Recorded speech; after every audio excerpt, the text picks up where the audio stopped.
cool. And thank you very much for joining me on two podcasts, actually. The first one, the Job Scam Report, is Hmm. on Substack right now. You're going to find that on the Job Scam Report. It's also going to end up on the Voice of Job Seekers podcast. So, welcome should you come from any of those directions. And of course, those of you who received the email newsletter, you know about it, and welcome to you as well. Uh, my name is Mark Anthony Dyson. If you don't know me but want to know more about me, right now you can go to the voiceofjobseekers.com. You can also go to markanthonydyson.substack.com and you find me both places, and that's what I'm doing. I have been chasing job scams for the past few months. I'm kind of like that storm chaser, but with job scams. So I hope that you all enjoyed this show. I want to bring on my guest, Jay Jones. He is very prominent on LinkedIn. And if you haven't followed him and following what he's finding about fake LinkedIn profiles, you need to be following him. So, if you go to the post that's on LinkedIn, then you could just press on his name and just give him a big follow. If you want to be in the chat, go ahead and follow the LinkedIn post that has the view on it, and then you can follow the chat and the comments, and you can ask questions. We'll try to get to some of them in the next few minutes. Jay, how are you, sir? I'm doing all right. Can't complain. Glad to be here. I appreciate you welcoming me onto your platform. Good deal. Now, give yourself a little bit more introduction if you want to. I have you down as the profile, but your profession is a copywriter. Yeah, senior copywriter. Worked with an ad agency for nearly 3 years, and then was unexpectedly laid off. So, entering the job market, looking for my next opportunity. But when I first encountered the job market, I realized that there were a lot of scams out there, and opportunities for people to lose money, lose hope. And so rather than just be mad about it, I decided to take action. And so that's where, the profiler came from. And so what I do is when I see scams and different nefarious activities, I point them out so other people don't get taken advantage of. Right. So you're like me. You saw some things that are some injustices. You Hmm. can even call them crimes They are because crimes. they're cyber crimes. So we want to be really specific here. People are kind of fumbling over these people are presenting themselves as career coaches and resume Hmm. writers. A lot of my colleagues I've known for many years, I know what's true and what's right and what a real Hmm. resume writer looks like. Hmm. Other people who are probably just coming on, they want some help, they'll fumble across these career coaches, these fake career coaches, these scammers, and resume writers. And your motivation pretty much is the same as mine, right? Yeah, because what you're looking at in this job market is a lot of desperation. It's the worst job market I've ever seen. And so when you couple desperation with people looking to quickly find their next opportunity, what would normally not pass the eye test gets by them. And so they'll see something that looks like a legitimate profile. It'll have all the bells and whistles, the right keywords. But when you really dig deep, you see that it's just somebody being a bad actor and taking other people's good names and using it to steal from them. Absolutely. And being specific here, many of them are taking content from other people. Maybe you can dig a little bit more into that aspect of it. Yeah, what they'll do is they'll claim that they're certified. They'll claim that they're nationally certified resume writers. They'll, lift and copy entire about sections, entire work histories. Some of the more sophisticated ones, they'll mix and match between different resume writers, so it looks more diverse and looks more appealing to someone who, is either entering the job market for the first time after a long time or is Mhm. first entering the job market. So both of them are highly susceptible to this. Right. And what's really important to remember the people that are following these people, they're falling for their scams and they're paying money. In Hmm. addition to whatever personal information they give, because a resume is a pseudo job application, Hmm. except for marketing, for personal marketing. So they're Hmm. getting very personal information and they're being able to use that against others, but they're also doing other dastardly things with them, right? Yeah, you pay for a resume that you think is going to be professional, and then in some instances, it's just basically they put your information in the chat GPT and send it back, or they don't send you anything at all and just take your money. Right. So let's get down to some of the basics here. We have a few minutes.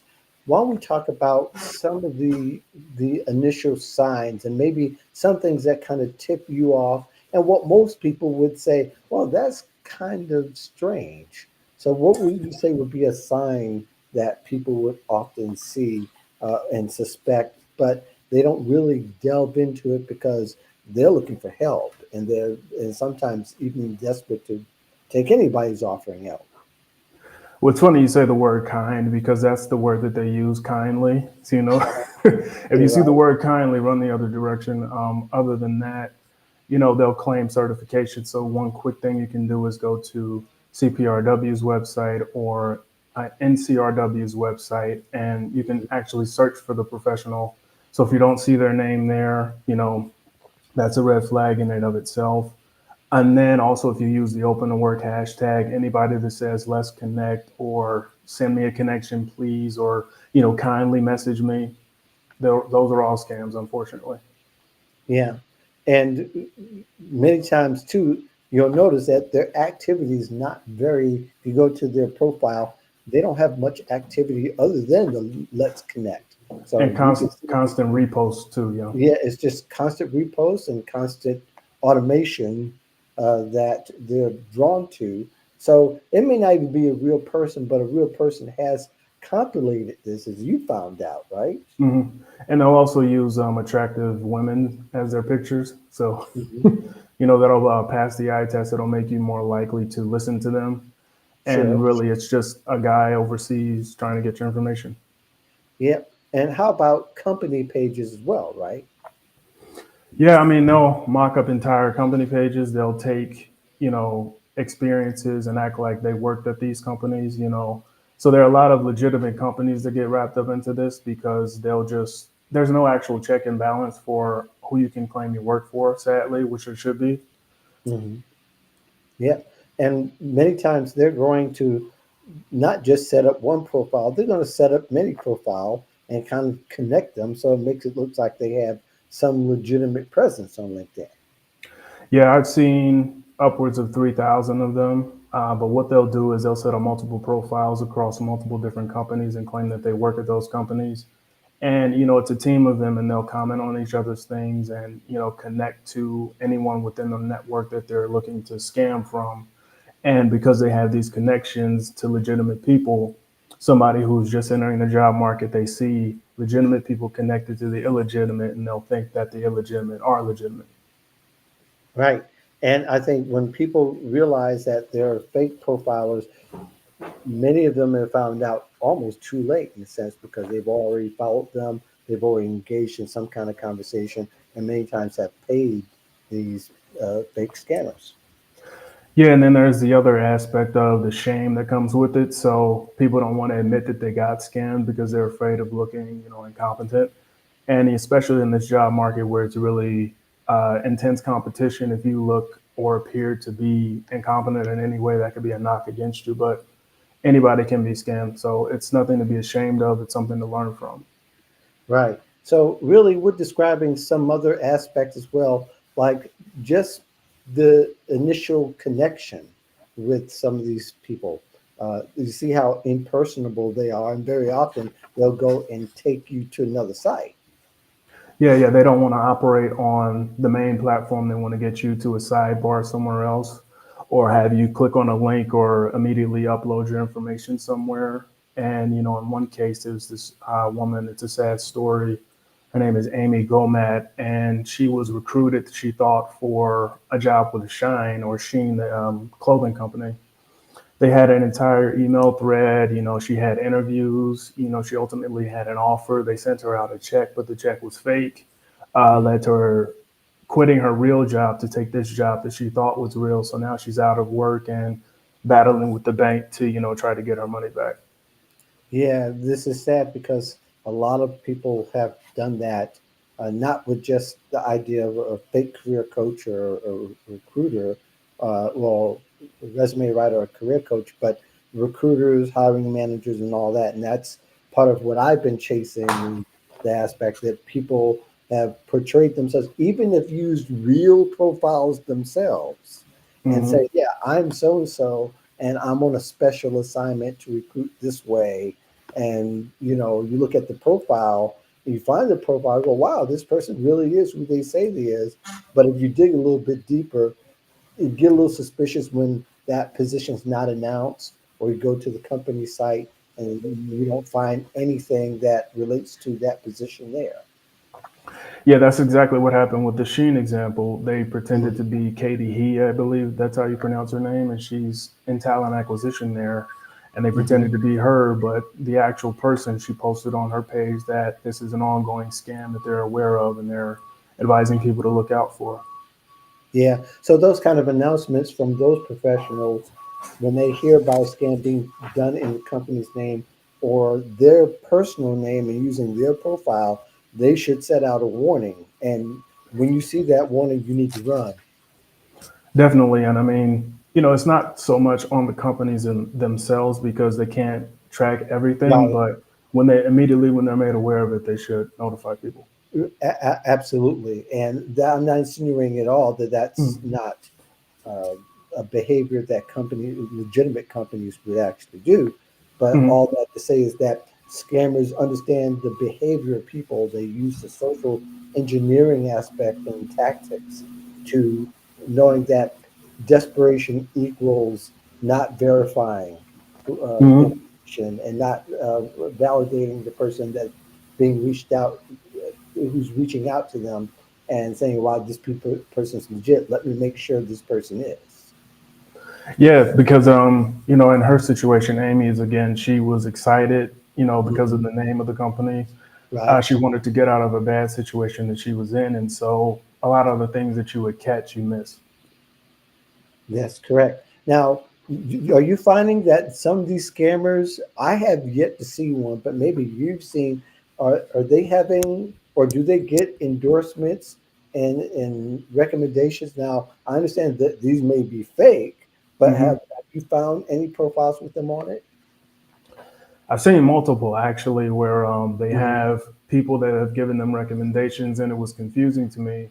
But what I think is what's going on is a lot of payments that are being passed. Paying people to give reviews, or maybe they're doing a few legitimate resume writing opportunities so that they can in turn scam on the back end. So it's an intricate network that's ongoing.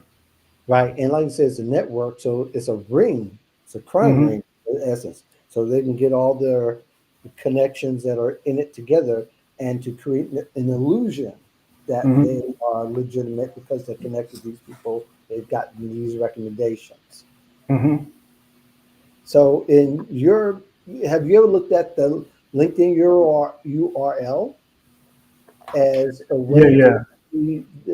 to match to see if they have any consistent bearing one on the other, or does it just seem like it's random? See, this is the downside of exposing this kind of stuff because it makes them better at doing it. Uh huh. Because there was one case where the woman, I believe her profile was Emily Clark or something like that, but Uh in the huh. URL it had Muhammad something, and so it was Right. clear that they didn't customize the URL. So that's another way you can tell is they're just changing the name but not changing the URL. And this is also an indicator that they've used this profile many times and changed the name multiple times. Right. And by the way, that works on Facebook too. If Hmm. you haven't, if you all are checking us out here, you look at someone, they'll have a moniker, but you look up at the URL. Years ago, they put their real name, and they know they can't change that. Hmm. That's a sign, and you should be asking questions if you get approached with that. Now, how about we've talked about unusual activity? Are there any particular patterns that you've seen that stand out to you as far as how they transact, or what sign there might be in the way? We talk about one is they take you to a messaging app, whether it's WhatsApp or Zoom, even to transact. Hmm. When it comes to that kind of activity, like I mentioned before, it's the constant reposts. It's images, but you really don't see images of themselves. Actually, it's just a lot of graphics and a lot of quotes of other things and things that people are saying that are reputable. Mhm. And like I said, just straight up lifted content from other creators. Right. Now, have you ever cross checked against other platforms? Like you see them on LinkedIn, do you check to see if they're on Facebook or Instagram or maybe even Twitter or X? I haven't gone to X mostly, but what I see is a lot of cross pollination between LinkedIn, Instagram, and Facebook. And what you can find is if you look at the image, you can do some searching and detect that when you go and find it on Instagram, it leads to the actual real person, not the person that is being impersonated on LinkedIn. Right. And have you gotten to the point to where you've pointed people? I mean, let's have a frank minute here. This question about whether LinkedIn will take action Hmm. against these profiles. There's someone, Liz, that is connected to me. I think she might connect to you and others who've said, LinkedIn's not going to do much because they're trying to protect their product. Do you have a stronghold on that, or are you still trying to figure that part out? It's double edged, to be honest, because on the one hand, I've seen success in getting these profiles deleted, so that lets me know that they're doing something. Uh huh. But then on the other hand, with the blatant evidence, it should just be a sweeping block of anything that resembles this. Like for example, 10 Star Resume Limit is the most recognizable company that I've come across that is Hmm. scamming. There's still a few accounts active, and some of them are ones that I've already spoken about. But it's a combination of this stuff is pretty obvious when you really delve deep into it. But with a platform this big, it shouldn't be this easy to insinuate or easy to pretend to be other people. Completely agree. So, uh, if people come across fake profiles, they should engage. They should report the profile, whether you think LinkedIn may do it or not. But I don't think it just stops there. You should also report it as a crime, where people can go to ic3.gov. Mhm. Do you agree? Yeah, definitely. Because what people typically do is they look at it as an annoyance and they just block the person, but that doesn't lead to them actually being put off the platform. Reporting does so when numbers and numbers of people report this profile for this kind of activity. That'll get LinkedIn's attention, and then they'll get rid of it. Yeah, especially if you've given personal information like bank accounts or Zelle information or Cash App or even credit card to pay for services, you need to report it because that's not going to be the only time they'll use it, No, not at all. right? And have you noticed anything? Are you recommending anything as far as people uh, maybe tweaking their privacy settings? Yeah, one thing I'm not necessarily a fan of is people putting their resume up like in their featured section with their Right, contact information, because completely agree. Hmm. you can put it there, but I would just, remove your email address, your phone number, and stuff like that, because, you know, piecing together those things over different websites. So you may not have your phone number here, but if they Google you in a different combination, they could find it here and then, piece you together and then make a profile on you that they can then, do crimes with. Right. Are you finding the open to work, and this is, I'll get you out of here on this one. The open to work banner, there's a lot of talk about. We know the hashtag draws bots and scammers. How about the banner itself? Do you notice that the banner, maybe the banner works Hmm. well, and it works well for recruiters because they use a LinkedIn recruiter tool there. They use it so that they can spot people who are actually open to work, and that helps them and it makes them easier for them to do their job. But do you notice that scammers are also kind of looking out for that banner? Yeah, it's an automated system that they, have that basically peruses the entire website, and then Mhm. anytime someone puts that up, they swarm to that person. And so, you know ideally it's supposed to attract real opportunities, but sadly it attracts more bad than good. I'm Hmm. not against posting it because there are people of the belief that it makes you look desperate, but if people don't know you're open to work, how can they reach out to you? Exactly. Um, so yeah, I mean, it's a sad thing that these people are so pervasive, but I'm doing what I can as you are to get rid of them. Right. Right. I think people could also use the open to work. I'm told by my recruiter friends that use the open to work in a privacy setting. Yeah, And there are two ways to do it. so Yeah. only they can see, not anybody else. Hmm. So I think that people could take advantage of that and should feel comfortable in using that because the open to work is a proven tool that does work, even though we're hoping that LinkedIn will tweak it to where it doesn't attract flies, so to speak. So, and all that to say, uh, Jay, is there anything else that you want to leave people with as we close it down?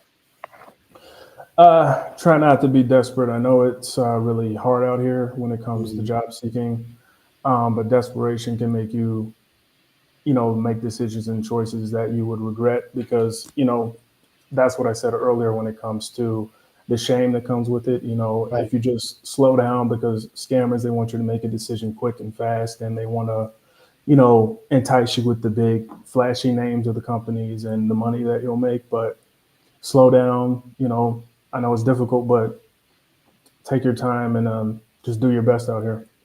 Okay. If people want to know more about you and what you do, what's the best way to contact you? You can reach me on LinkedIn. My URL handle is Jones Copy, so it's pretty easy. And then my portfolio is jonesducopy.com. And then I'm always available via DM. So ready to work when you are.